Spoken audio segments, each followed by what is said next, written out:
Pupunta kaming Pure Gold, igagala namin si Chantal. Tapos dadaan na rin kami sa grocery para mamili ng paninda.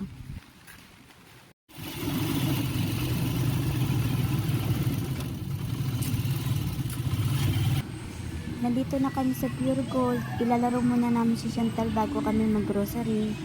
May batang masaya na naman dahil nakagala.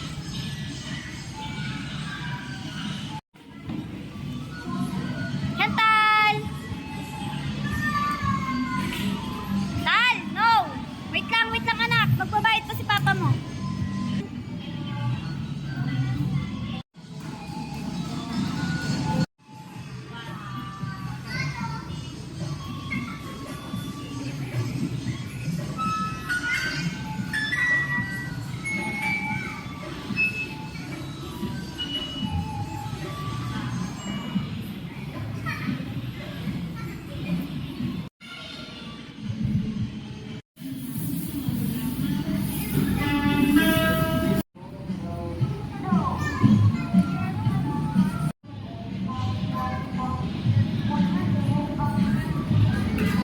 Pagtapos nga maglaro ni Chantal, dumaan na rin kami dito sa grocery para mamili.